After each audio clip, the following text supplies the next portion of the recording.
here's the deal.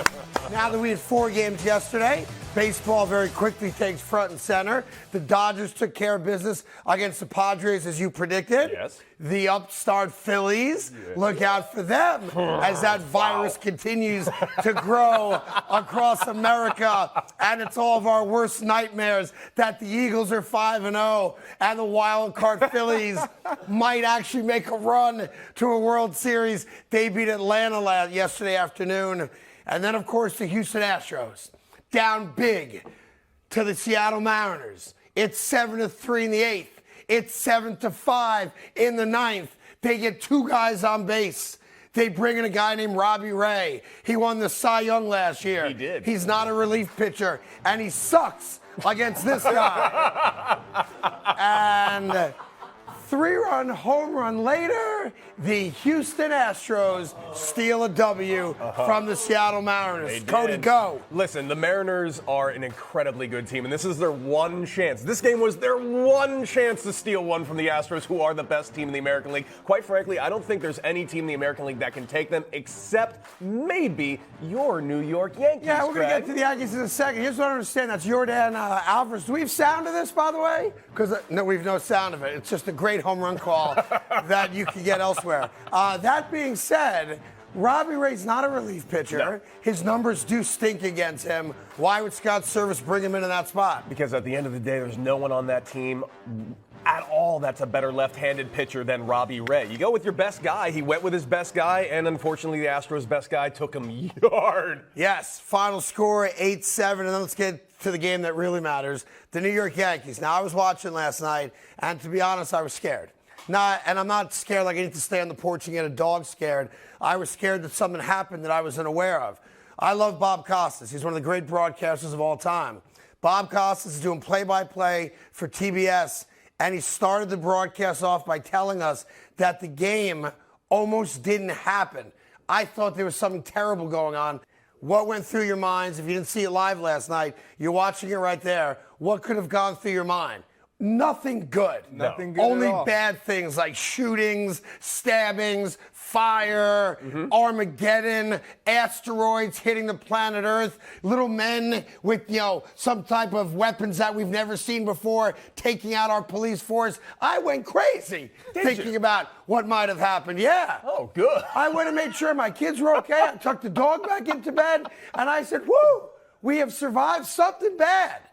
And then Bob turned it over to another reporter for TBS who walked us through one of the dumbest things broadcast television has ever perpetrated on the American public that likes sporting events. And I feel bad for Bob Costas. Number one, he's a dope MC, as Tracy Morgan said many years ago. Number two, this is so beneath him, I'm surprised he allowed it to happen.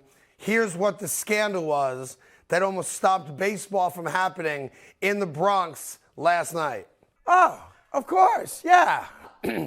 Yeah, a dragon was just hovering over Yankee Stadium last night. We're going to do a serious report about it as if the dragon was real. Yeah, that's what we're doing now. That's how bad baseball is, where they have to convince the American public there's a chance you might see a fire-breathing dragon in the Bronx. You see a lot of crazy stuff in the Bronx. I'm from there.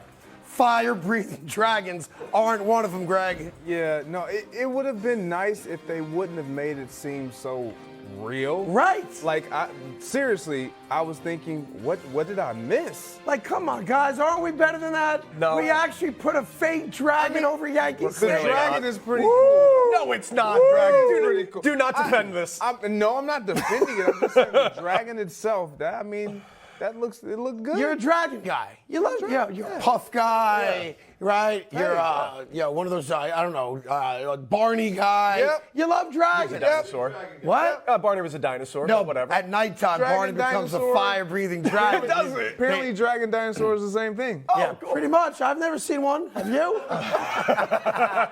Yeah, so that's how the Yankee game got started last night. Yeah. And I don't know what the heck they were doing at TBS. Please don't do it again. And I agree. The dragon itself is kind of dope, but not in that context. I swear to God, I thought there was a major calamity happening in the Bronx last night. Then the Yankees start playing. They're down 1-0.